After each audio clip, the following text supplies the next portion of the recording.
All right, welcome to the cold weather shelter training brought to you by Snohomish County, Volunteers of America, LINC Northwest, and Everett Gospel Mission. My name is Tyler Verda. I'm a Human Services Program Planner for Snohomish County, and I have the pleasure of working with our dedicated and talented cold weather shelter providers across the county. I want to thank you all for joining us this evening and making some time volunteering at a cold weather shelter. Helping folks coming out of the cold is an extremely fulfilling experience, and volunteers are critical to our cold weather shelters across the county. So thank you very much for joining us. If we could go to the first slide for introductions. Nathan, do you want to go ahead and introduce yourself? Yeah, thank you, Tyler. I appreciate it. Hello, everyone. My name is Nathan Ray. I'm the cold weather shelter coordinator in Marysville for our cold weather shelter that's hosted at Bethlehem Lutheran Church this year as well as last year. In previous years, it's been in different locations. I have about 20 years in disaster response, providing primarily for psychological, emotional, spiritual support, as well as some of the practical. And as this is my third year now, coordinating the cold weather shelter in Marysville, and so getting lots of hands-on with the practical. That's me. Thanks, Nathan. Lindsay? Yeah, hello everyone. My name is Lindsay Gagnon. I'm the Executive Director for Volunteers of America's Community Resource Centers in Arlington, Lake Stevens, and out in East County, Sky Valley. And we oversee the operations of the Monroe and Snohomish cold weather shelters. And this will be our fourth year of overseeing that. So thank you all for. And then working the slides in the background, we have Brown, Executive Director for LINC Northwest. Glad to be with y'all. I'll just be over here trying to make the slides work. All right, Ryan, if you could go to the next slide, please. So the agenda, we will go over what a cold weather shelter is, some of the volunteer opportunities at cold weather shelters, shelter basics and some of the key guidance. We'll talk about shelter operations, so what it looks like on any given night at a cold weather shelter or in the morning when the cold weather shelter is closing up. We'll have some safety tips, and then we'll have time for questions. And really the intent with this online training is to give folks a sense of what it looks like volunteering in a cold weather shelter, and to cover some of the key guidance and basics for volunteering at a cold weather shelter. We're not going to be able to cover everything in the training today, but it should give folks a really good sense of what it looks like volunteering at a cold weather shelter. And then afterwards, we'll connect you with the cold weather shelter that you showed interest in volunteering at, and they'll share the volunteer handbook and onboard you into their volunteer management system. And then when you work your first shifts at the shelter, there'll also be some training on site at the shelter as well. Next slide. Cold weather shelter locations. So we have cold weather shelters across the county. Everett cold weather shelter is operated by the Everett Gospel Mission. In Marysville, it's operated by LINC Northwest. And Volunteers of America's cold weather shelters in Monroe, Snohomish, and South County. Each one of these cold weather shelters has an incredible background story and history. There's a lot of effort and a lot of partnerships that goes into every one of the cold weather shelters. One that I like to talk about is the South County Cold Weather Shelter. That started over a decade ago, I think 15 years, when some folks that were experiencing homelessness came into a community meal. They showed frostbite and just exposure to the elements. And that volunteer group took it on themselves to start the South County Cold Weather Shelter. And it was just community members coming together to provide a critical life-saving service. That story is not unique to South County. Every one of our cold weather shelters has an awesome story of community members and volunteers just rising to the occasion and making sure folks have a safe place to come in out of the cold. Next slide, please. The objective of cold weather shelter. So the primary objective is to provide a safe and welcoming overnight shelter to individuals who would otherwise be unsheltered and at risk of dangerous exposure. So really this is, in a lot of situations, a life-saving intervention. It's obviously the humane thing to do. The importance of cold weather shelters, I can't describe enough. The cold weather shelters activate when the forecasted temperature is 34 degrees or below. The forecast is monitored daily, and the decision to activate a cold weather shelter is made 24 hours in advance. The temperature that we're monitoring there is the temperature in the local jurisdiction. So we monitor the temperature in all the cities that have cold weather shelters. So for example, when the temperature reaches 34 degrees or below in Everett, the Everett cold weather shelter will activate, and that decision is made 24 hours in advance. All of the shelter openings are listed on the Snohomish County Public Safety Hub. So you can go to that public safety hub and on any given night see which cold weather shelters in the county are open and which are closed. Shelters provide overnight accommodations. So we'll talk about this a little bit later, but generally cold weather shelters open between 7 and 8 o'clock at night. Folks have a set amount of time to come into the shelter and go through the intake process. And then the following day, folks do have to leave the shelter and go to a warming center or library or other place. All of the locations of our cold weather shelters are hosted by churches. So many of those facilities have to use the space for other purposes during the day. And cold weather shelters operate between November and March. That's our cold weather season. I will say we got a kind of an early start to the season, and thank you to our cold weather shelters that were able to put staff and resources in place and open up towards the end of October. Next slide. Why is cold weather shelter needed? So last year, cold weather shelters were open an average of 63 nights across the county. The peak census occurred on December 22nd, when 181 individuals received cold weather shelter across the county. So to me, that's really an astounding number. That's a huge impact to make sure that 181 individuals are able to come in out of the cold.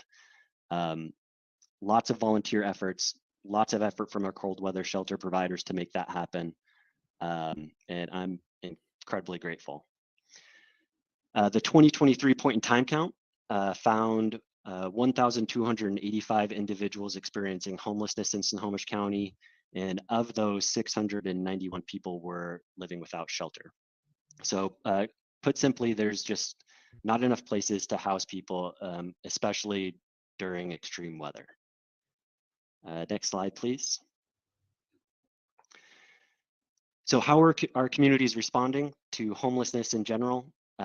Advocating for and investing in affordable housing and shelter space.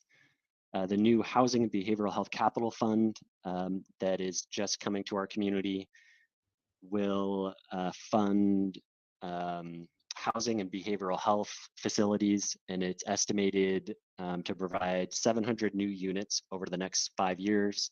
So very exciting stuff there. Permanent supportive housing, rapid rehousing, eviction prevention, landlord engagement, embedded social workers, housing navigators are just a few of the homeless housing services that are provided in Snohomish County. There are one-stop service hubs, such as family support centers and Carnegie resource centers. Volunteers of America runs 211 in Snohomish County, where folks can call and talk to a community resource navigator and get connected to different services. And of course, also we provide shelter here in Snohomish County. Next slide, please.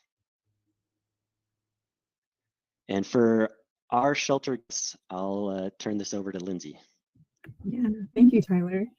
So I'm excited to see those that have never experienced volunteering at a shelter or something similar to really visit and learn more about our guests, because we really serve a wide variety of those experiencing homelessness. I think stereotypically folks might think of, you know, single adults with maybe a lot of substance use that use shelters, especially cold weather shelters. And I can say that at Monroe and Snohomish, and I can't speak for Marysville, but I'm sure Nathan could agree that there's a lot of folks that work, that have steady income, that really are trying to get by, but just simply can't make ends meet in the world today. And so really guests have a variety of different life experiences, different lengths of homelessness, from chronic to maybe just recently or sudden, really different physical conditions, behavioral health challenges. You will definitely see some behavioral health challenges, but staff are trained to help deal with those and help make sure that it's a safe environment for all that are using and volunteering at the shelter. Including a lot of trauma. You are going to see folks that are experiencing trauma, but that doesn't define them.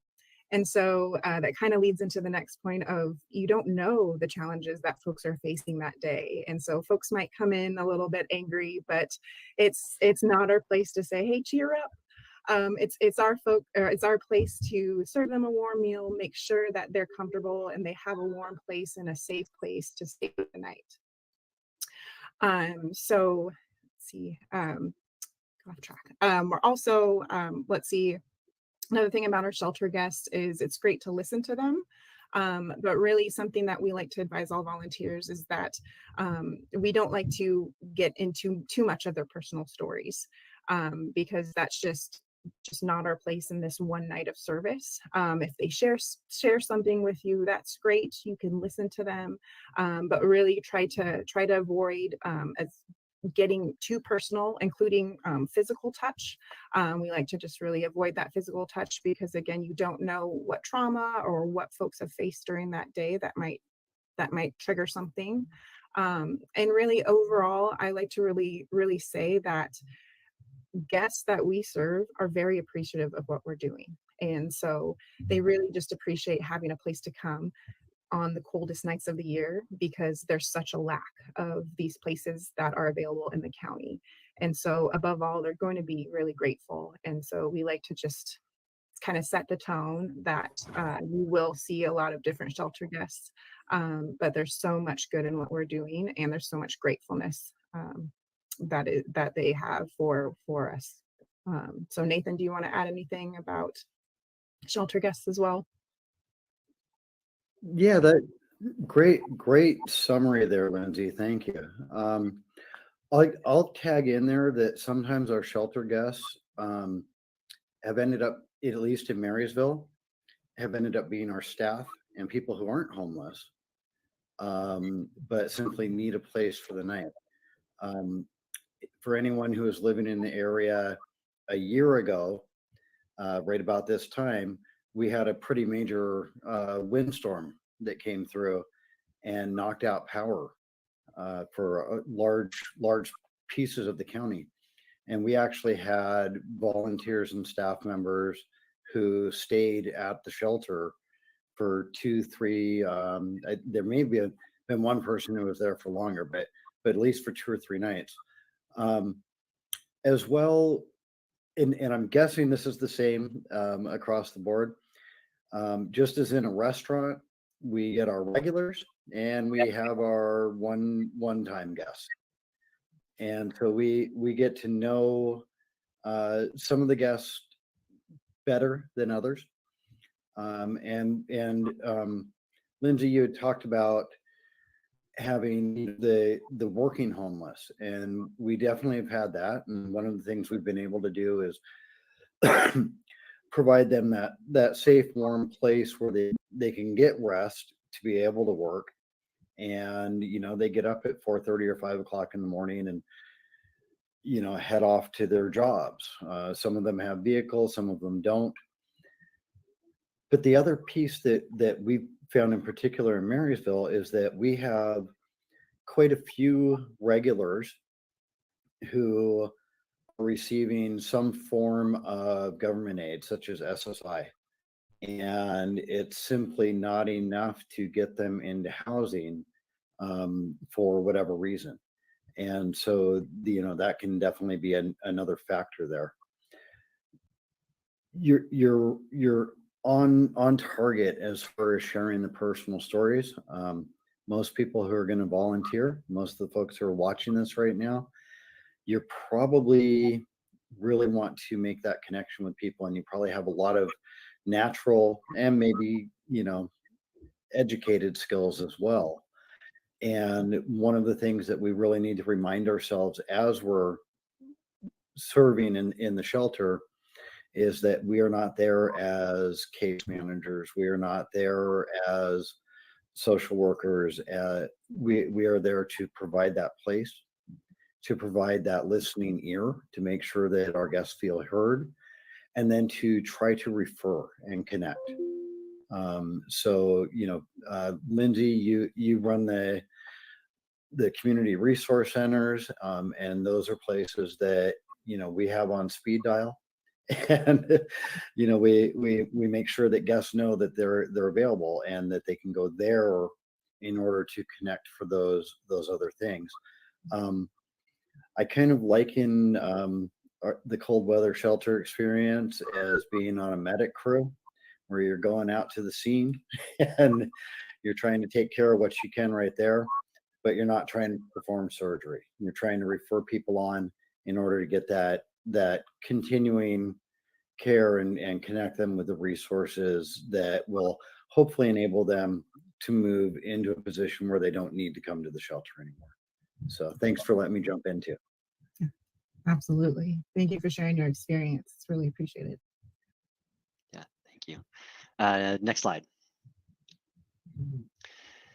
So the different volunteer opportunities, there are many, and Nathan and Lindsay do a wonderful job of connecting folks with the volunteer opportunity that fits their comfort level and their schedules.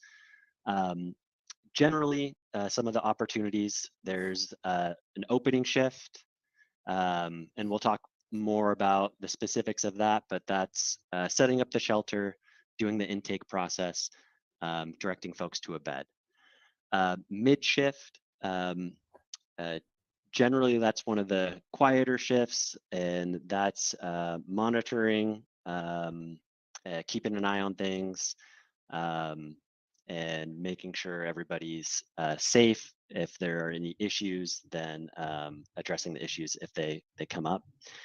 And the early morning shift, that's helping folks wake up, serving a hot beverage, directing folks to libraries or warming centers, and then cleaning up the shelter and turning it over to whatever other uses there are. And then there's also some opportunities to help prepare and serve meals.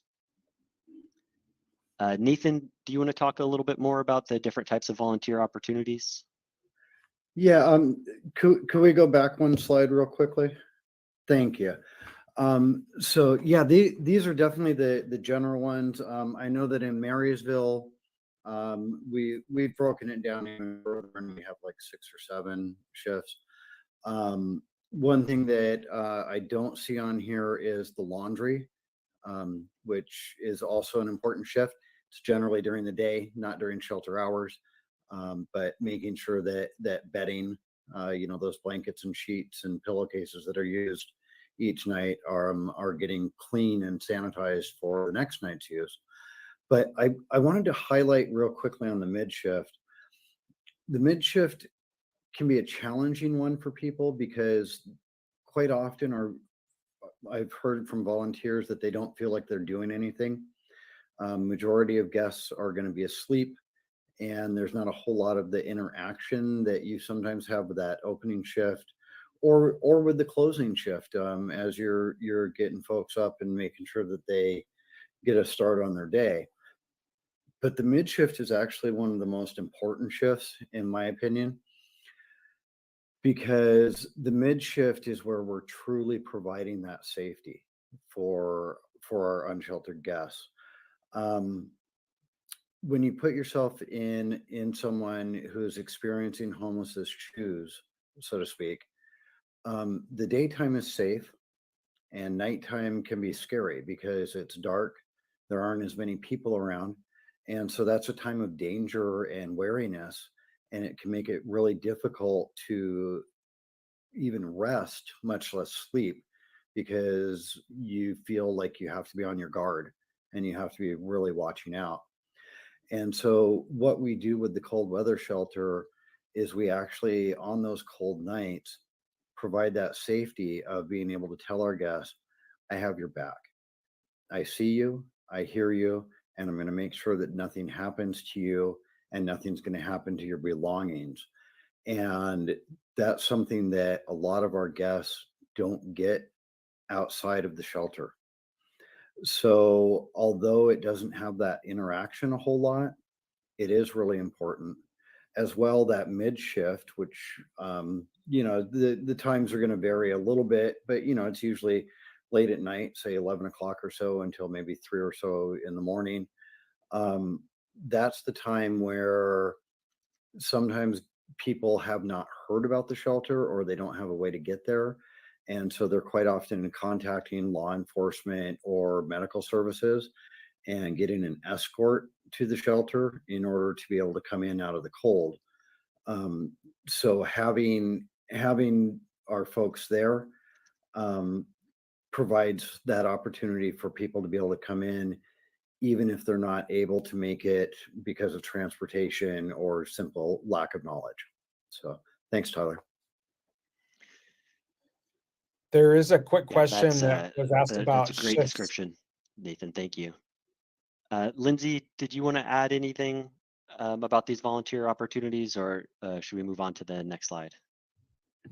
No, Nathan really highlighted it all. I think I think we have do we have a little bit of time later, or We do. I can expand on maybe the opening and closing a little bit more. Okay, perfect. Next slide.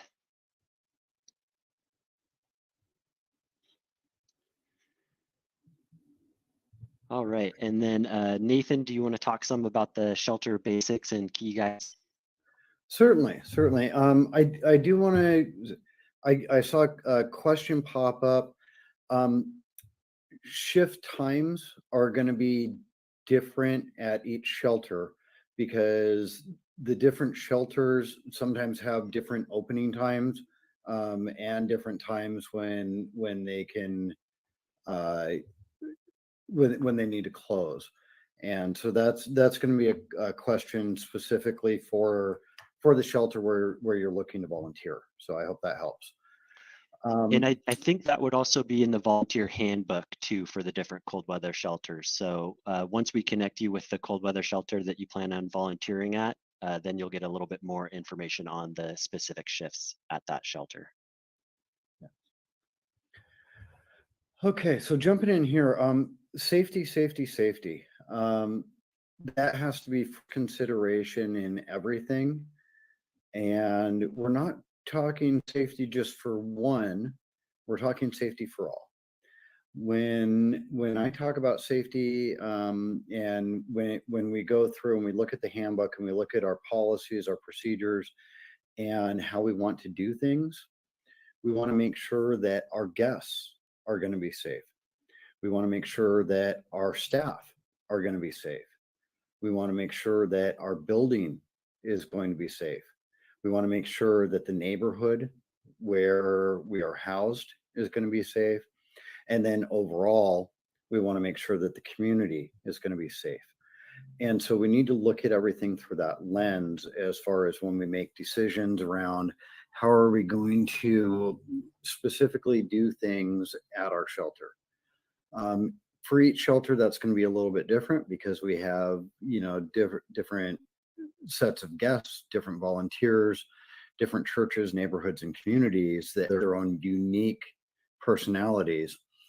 But with all of that, please understand that when you receive the handbook, when you get that on the job training, and when we are trying to lay out some guidelines, and I hope that I speak for everyone here. I always look for feedback before making, policies and procedure changes.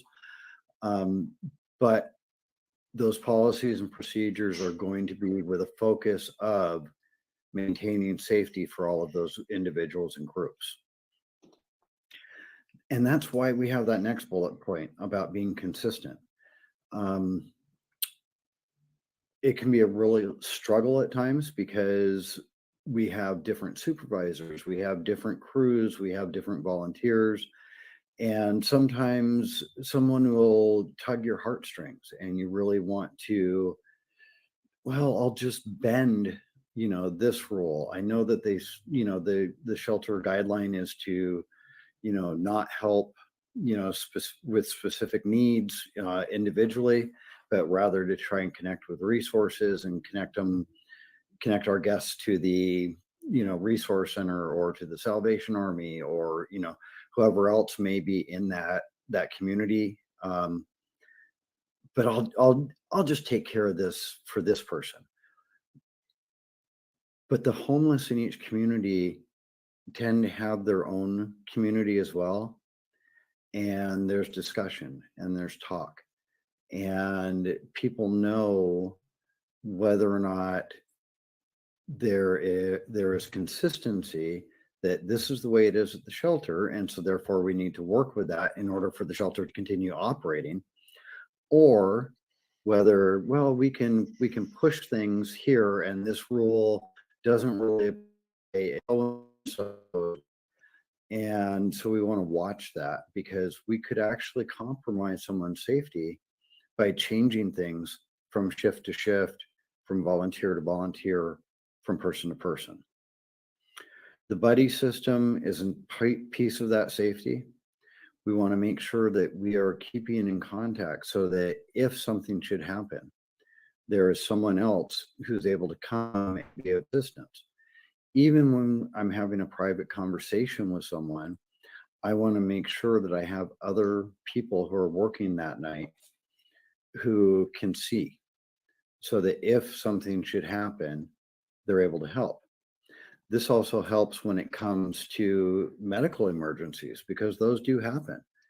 And so I'll give an example from Marysville. We had a situation last year where we had someone who had been ill. They had gone to the hospital. They had come back the next night saying that they were okay. And unfortunately, they had a reoccurrence of fainting and falling. And because we were watching, and we were aware of what happened, one of our volunteers was able to call 911. And then while they were dealing with 911 and having that contact and bringing the medics in when they arrived, and letting them know what we knew about that guest and their condition, the other volunteers were able to keep an eye there while still being able to maintain the safety and be there for the other guests in the shelter. And so that's why we look for that buddy system and always maintaining that connection, at least visual. And so the staying alert and aware, that definitely falls in, again, under all of the safety. Everything goes through that lens, and then we go on to that next part, because if we can't maintain the safety for, again, our guests, our volunteers, our building, our neighborhood, and our community, then we're not going to be able to maintain the shelter. So everything must go through that. Lindsay, I'll let you jump in now. All right, so moving on to stressing maintaining guest privacy. And I would include maintaining your own privacy to this part of this slide. we ask that you do not take videos or pictures of shelter guests, or really of the shelter. And that's really to protect not only guests, but yourself as well, including don't share social media channels, really whatsoever. And so we have really a hard boundary for privacy, just like that. That goes along with maintaining appropriate boundaries. So like I was talking about earlier, don't share your personal stories, not your contact information.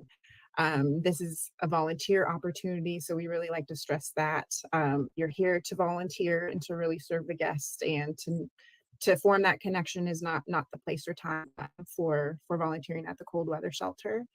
And really, when you're in doubt, ask staff. And so, just like Nathan was saying earlier, guests can really pull at your heartstrings. Absolutely, they are going through a very hard time, and who wouldn't be pulled by some of these folks' stories? But there are loads of community resources and navigators that are experts on helping navigate housing and navigate getting resources and helping pulling these folks into stability. And so I like to remind volunteers that there's folks working on this every single day that are really trying to build those bridges and wraparound services for these individuals, because it's we're not going to solve homelessness in one night. Solving homelessness for a lot of folks takes years, a long time. And so like to kind of take that stress off of folks as well. So when in doubt, just ask any of the staff that are there. Next one. Okay, so jumping in then, maintaining privacy, right? We ask that you don't share your social media information with guests, right? Don't accept that friend request from your shelter guest, and don't take pictures of our guests either, and share them back out. We need to maintain that privacy, because that is part of the safety that guests feel. We've had folks who are, working on getting out of DV situations. We've had people, who for various reasons don't want it publicized that they are at the shelter, whether it's because it's a shelter or just because they want to maintain their privacy. Phones. It's really difficult sometimes to say no. If you have a guest who's saying, hey, I just need to be able to contact so-and-so, but I lost my phone and blah, blah, blah, could I just use yours? Unfortunately, we need to maintain, again, the safety piece. As you can tell, that's kind of a soapbox for me. But with phones, if you loan your phone out, now someone at the other end has your number, and they can look at you as being a conduit to be able to contact that particular guest. And they may try and backtrack and find things out about you. And so really, in order to protect yourself, we need to make sure that you're not loaning your phone. Some shelters may have a phone that they can allow people to use. You'll need to check with, supervisor or coordinator at the shelter that you're planning on volunteering with. Sometimes there's an office phone that a church has made available, that type of thing. But in general, we simply have to let our guests know that, no, I'm sorry, we're not able to let you use a phone right now. However, tomorrow you could connect with the resource center or wherever it is that they're going, DSHS or something like that, and they may have a phone for you to be able to use. Giving money, gifts, providing rides, those all fall again under that piece of, we need to make sure that we're consistently following the rules, that we are providing for all as we would provide for one. The shelter is not a place where we're going to be providing gas money, where we're going to be providing food money, where we're going to be meeting those individual needs. Instead, what we're looking at is, just as in kindergarten, we needed to be able to bring in for the entire class. And that needs to be done at that shelter level appropriately. I'm not aware of any shelters that maintain like a clothes closet, for example. And Lindsay, if I'm mistaken on that, please let me know. But as far as I know, we connect folks over in order to get clothes and some of those types of items that, like, for example, the resource centers provide. Sometimes we have things such as, gloves, hats, dry socks. Those are always good things that are appropriate at the cold weather shelter. For the other pieces, we want to connect our guests with that ongoing ability to provide for some of their needs. And then as far as bringing valuables to the shelter, people carry their phone, and on occasion, someone will bring a laptop if they're going to be working like that mid shift or that closing early morning shift. And so that they can get a little bit done, during the quiet time. But in general, we try to discourage that because we just don't want to provide opportunity for anything to go wrong or to go missing.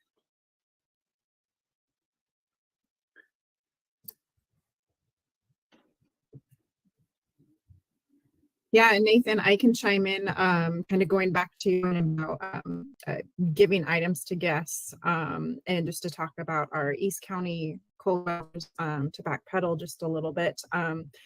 We are blessed by a lot of aware drives that the community does with different organizations, different individuals that really, really step up and realize that's really cold, or that want to do a coat drive or want to do a drive for socks. And so we'll always try to make sure that we have winter wear available.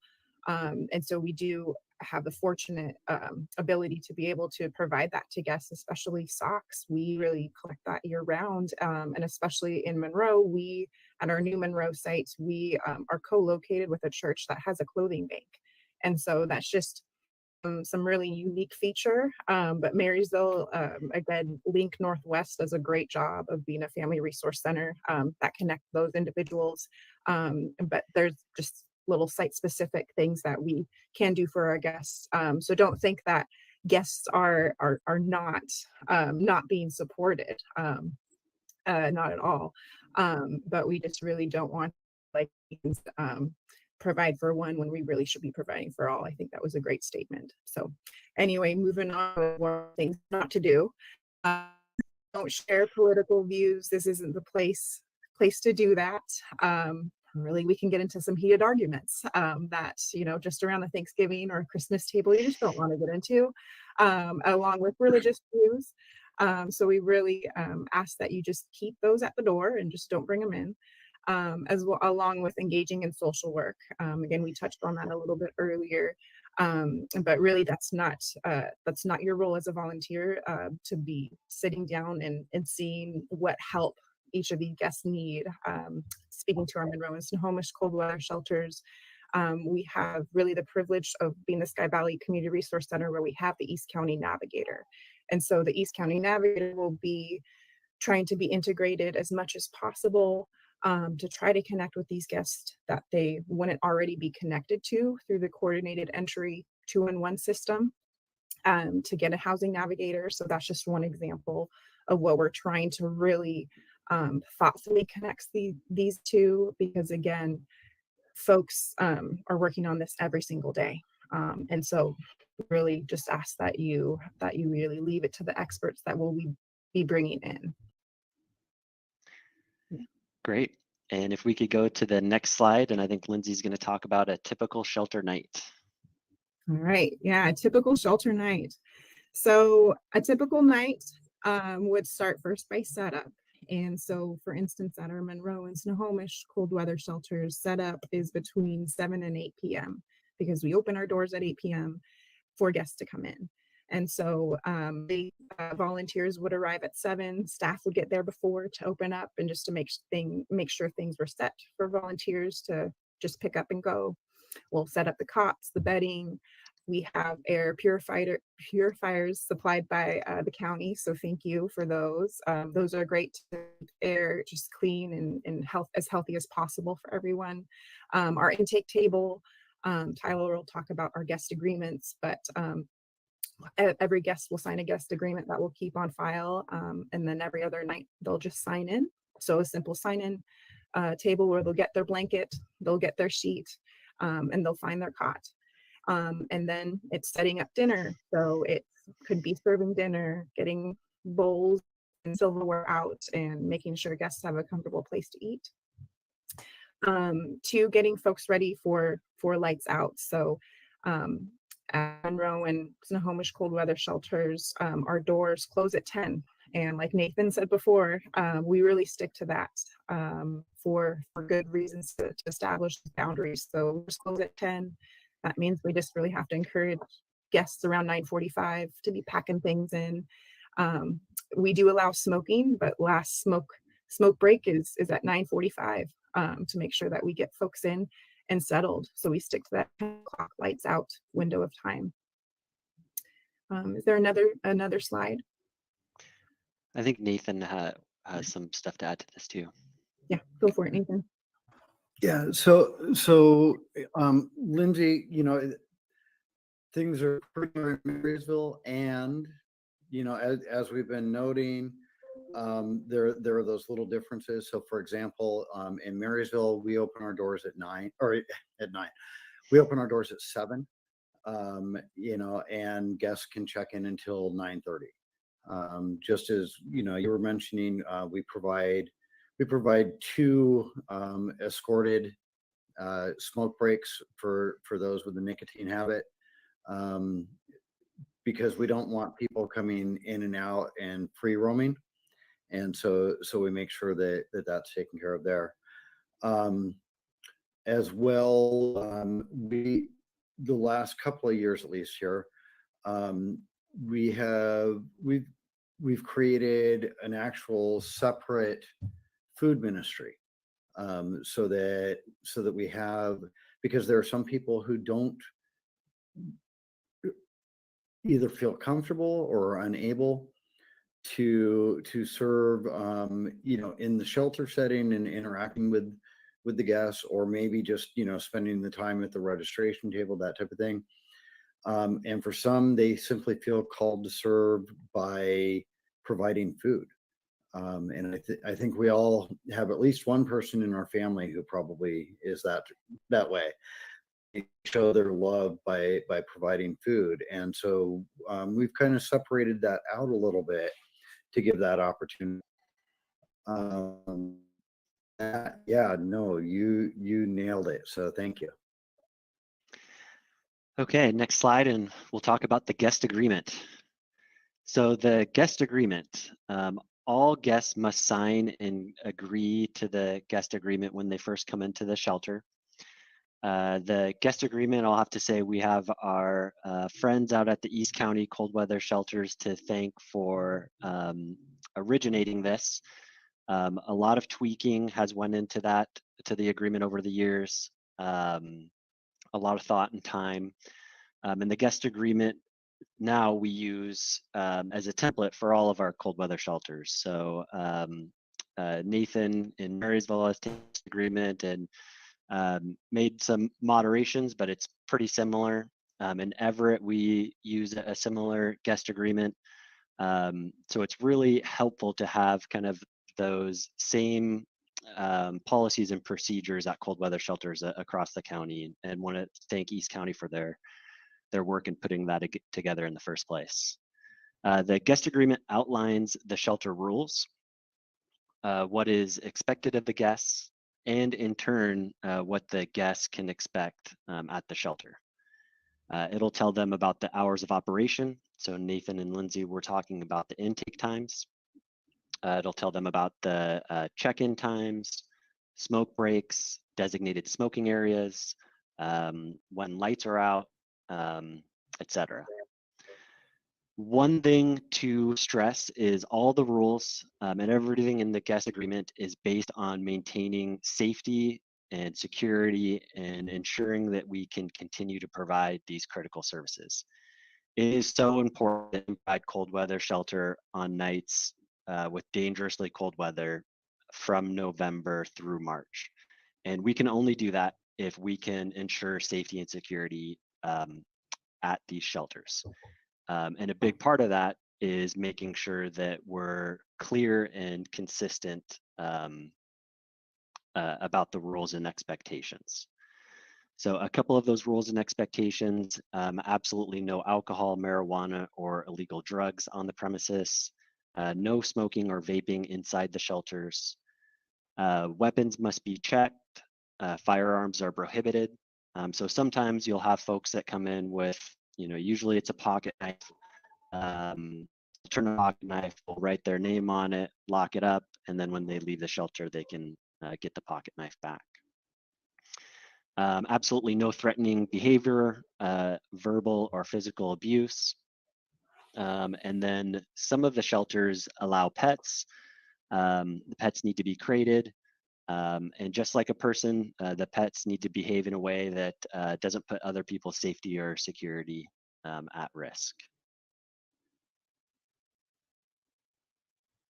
And I think we can move on to the next slide. Nathan or Lindsay, do you have anything to add to the guest agreement? It's just as with the handbook, it's what I call a living document, right? It's a snapshot of these are our best policies and procedures until we know better. And so I know that ours continues to evolve, both the handbook and that guest agreement. And that's actually something I have to do and work on over the next week or so here. That's a good point, Nathan, because yes, it might have originated in East County, but I really like to remind folks that has been adapted over the years as of course, as we know better, as we do better, to serve this population. So it's really is a living document, but it's really based off of what we deem to be best practices. And one other thing I that came to my mind I wanted to add is that it's signed the first night that a guest comes to the shelter. And really, we take the time on their first night to walk through it with them. A lot of guests, we can't assume that they know how to read. And so we really like to take the time to make sure, and if they do, then we take the time to make sure they really fully understand the rules, because them signing that agreement says that they will abide by the rules. And if they break the rules, there is some consequences that just have to be taken into play, because those are boundaries, right? And we have to maintain safety. So that's another reason why the agreement is so important.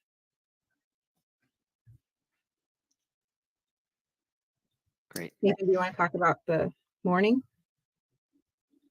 Yeah, and we'll turn it over to Nathan to talk about a typical shelter morning. Okay, thank you. So that typical shelter morning, and again, that time is going to vary depending on which particular shelter you're working at. But we will bring the lights up slowly. As we talked about earlier, quite often we have, our working unhoused who, some of them have already gotten up and some of them have already checked out for the morning by the time that we're trying to get everyone up. But it's not a flip on all the lights and bang a stick inside a garbage can day. We're trying to do it the way that we would want it done for us, which is we're going to bring the lights up. We're going to slowly up, remind them of what their duties are, because yes, our guests have duties as well, or at least in my shelter. I guess I'm kind of assuming there, but we generally ask guests to strip their own beds, and we've got a procedure set up for laundry. I don't know if that's the case in all of our other shelters, whether it's East County or Everett or anything there, but we we're looking then at, we need to get things ready so that they can be sanitized.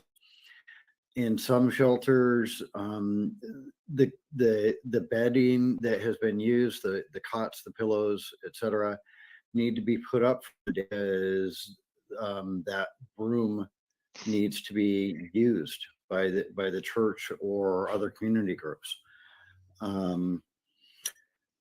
The coffee and light breakfast is not something that we do at Marysville. We have a partnership with Salvation Army, which is only a few blocks away from us. And on nights when the Marysville shelter is open, the next morning, they set up what they call a warming station where they have those hot beverages and light breakfast items. I love that it's available though, where we don't have those partnerships to be able to direct guests to.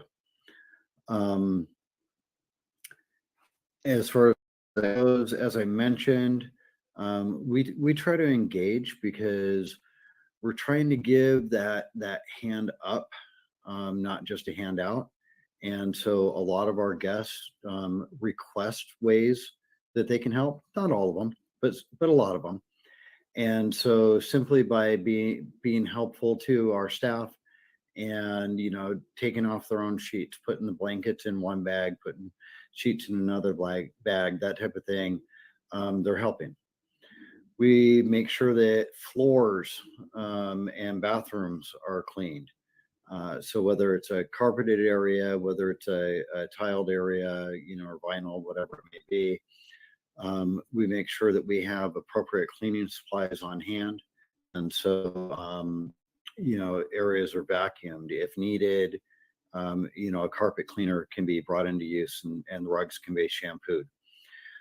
We take particular care around high use areas, such as the bathrooms, and make sure that everything is cleaned and sanitized. We go through thousands and thousands of the disinfectant wipes, you know, whatever brand that may be, Lysol, Clorox, you know, other brands, but making sure that handles and toilet seats and faucets and everything like that are all wiped down so that we're providing that safety experience for our guests and our staff and the people who are going to use the building after us. And then we try to do a sweep around afterward in order to check for garbage, because unfortunately garbage does get left. Sometimes people have stashed something that they didn't want to bring into the shelter and they forget about it. Sometimes, you know, things fall, and I mean, we know that litter is a part of being alive, but we try to make sure that it's cleaned up and not attracting more. So that's your typical shelter morning there. I will add that, you know, sometimes it can be difficult. People don't necessarily want to get up. They're not excited about the idea of leaving the you know, warm, dry place and venturing out into the elements, especially if there's snow or ice on the ground, or if you have a little bit of rain going on. But we want to encourage and get them going, because majority of shelters have you know, a contract and agreement with that host church and that building that we will make sure that it is empty and available for use as of a certain time on any night or any morning following the night that we've been open. Go next slide. So we've already a fair amount of the safety stuff, and you've heard it from me. And again, everything needs to filter through that safety lens in order for our shelter to be able to continue operating. So when it comes to guest personal belongings, it's the pack it in, pack it out, and we're not going to give even a possibility to anyone that they could say that, oh, well, you know, this person had my bag and now I'm missing, you know, you know, I don't know, family jewels that I was carrying around, you know, whatever it may be. We don't want to give that opportunity for someone to try and take advantage of that. And we want to make sure that our guests feel safe. And so if we're saying that we're not going to touch their property, then we don't have a reason to touch their property. When it comes to arguments, people in general can be argumentative, especially if they're feeling out of sorts, if they've had a bad day, if they have something that's traumatizing them at the moment. And so you want to try and be gentle. Most paid staff and a lot of volunteers have some experience in training in de-escalation and how to calm situations rather than engaging. And you can certainly reach out to me. You can reach out to Lindsay. If you're working with Everett, I'm not sure who's running Everett right now, but you can definitely reach out to your coordinator there if you'd like to learn more about how to de-escalate and bring things down from a place where they could lead to verbal or physical violence, because we don't want that. We want people to stay safe.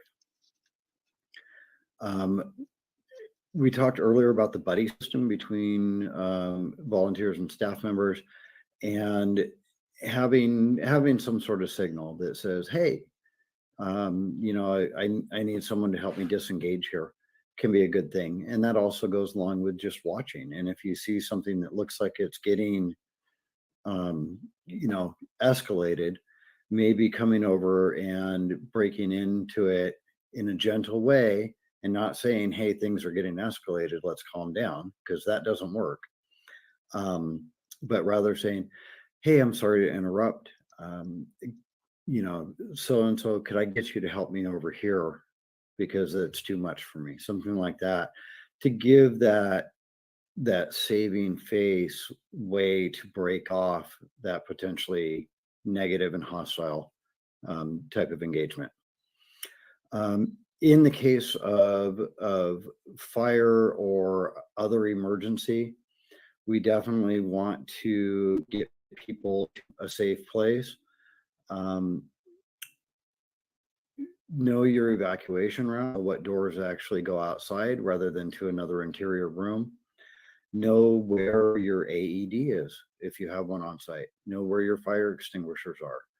Know how to get your disabled or mobilely challenged guests out of the building the most easy way and the safe way.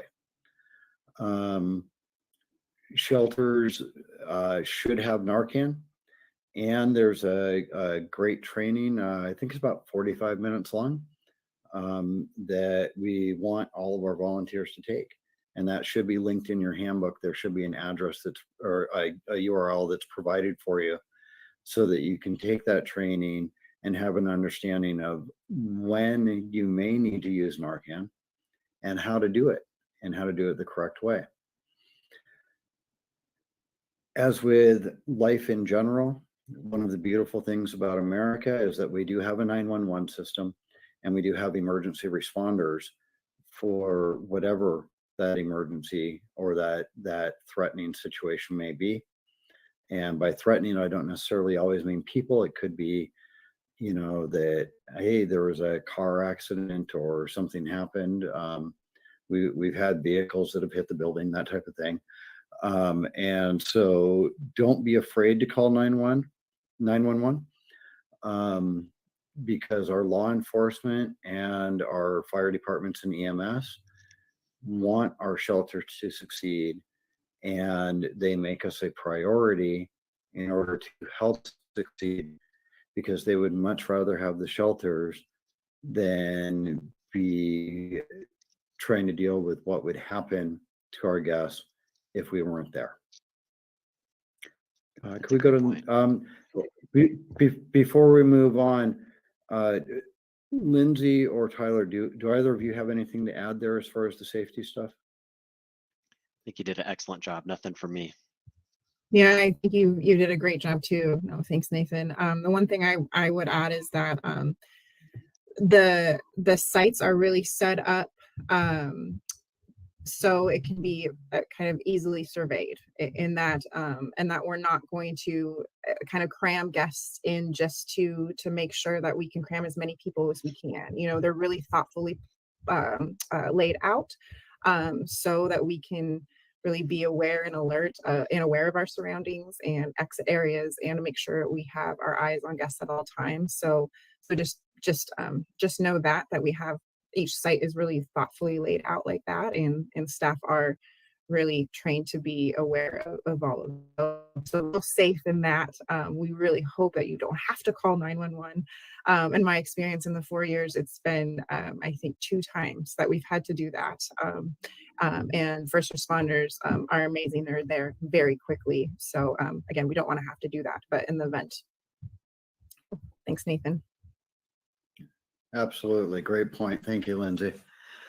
If we could go to the next slide, and we are almost wrapped up, folks, just so you know, giving you a little bit of hope here. Okay. So kind of finishing out the plan presentation here is a little different focus as far as safety goes. And that's around general health. As Lindsay mentioned earlier, you know, each shelter does have the air purifiers, the HEPA filters, and we have an abundance of them. Although most of the air purifiers that were provided by the county or through, you know, donation and other sources, they're rated so that one filter or one air purifier is actually considered to be enough to keep the room clean. In general, we're running anywhere from 6 to 10 of those just to make sure, because unfortunately airborne illness is a reality of our world. And so as we bring in people who have been all over the place, and we have our own staff and volunteers to watch out for, we try to go with an abundance of caution around our safety on airborne illness. We definitely have masks. That is something that came out of COVID-19, is that masks are now a common thing, and we have, I can't speak for the other shelters, but I know that I have several thousand available for Marysville. And so anytime that we have someone who comes in with that cough or sniffles or a fever, we do ask that they wear a mask while they're there. And if we have you know, any of our staff who feel uncomfortable at all, then they are also able to avail themselves of a mask while they're working there, because some people, you know, can be more vulnerable or simply worry about it, and they want to make sure that then that they're not going to catch something and bring it home. Wash hands, and we keep lots of hand sanitizer around as well. I know that at Marysville, we have it at the registration table. We have it at each one of the guest tables, and we have some in each one of the restrooms as well, so that in addition to washing hands, both staff and guests have that opportunity to be able to do that hand sanitizer and just keep that going throughout their time at the shelter each night that it's open. And then the surfaces clean and sanitized. In addition to those closing sanitation things that I talked about, I know that across the board at all of the shelters, one of the things that we do is clean as we go. And so we want to make sure that we're constantly throughout the evening, throughout the night, and throughout the morning, going in and checking those restrooms, checking tables where guests sit, cleaning the door handles, just carrying around, you know, we have gloves and those disinfectant wipes. And so just constantly maintaining those surfaces. If you've ever worked in a preschool, think of the shelter in the same way. If something's been touched, it's probably got, you know, something that's going to get onto that next person. And so we just constantly go around and clean up behind ourselves and our guests. So I just, on a personal note, I want to thank everyone who has joined us and who is watching this. And Lindsay, Taylor, Brian, I want to thank all of you for helping facilitate and get the word out here as we try and bring more people in, because it truly does take a community. And the fact that we can all come together in order to help support those most vulnerable people in our county, it just fills our joy. So that's it for me. Yeah, thank you so much, Nathan and Lindsay, for all of your work and expertise. Obviously, a lot of thought and care and passion goes into these programs. Cannot thank you enough. Thank you, everybody else, for joining. Ryan just put in a link to a Cognito form. If anybody is watching this on YouTube and Facebook and hasn't signed up for the training, please sign up there, and then we can connect you with the different cold weather shelters, get you that volunteer handbook, get you into the volunteer management system, and get you set up for a shift.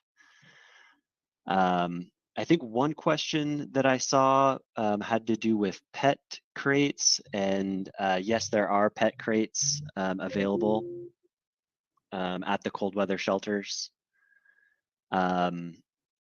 If there's any other questions, please feel free to put those in the comments. And then it has contact information for myself, Lindsay, and Nathan up on the slide right now.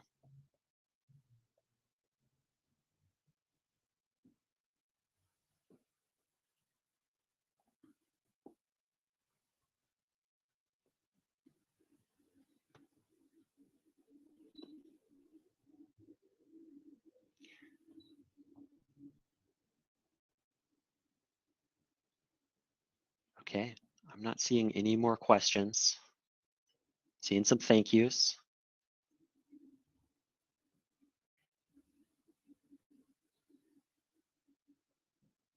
Great. All right, thanks everyone.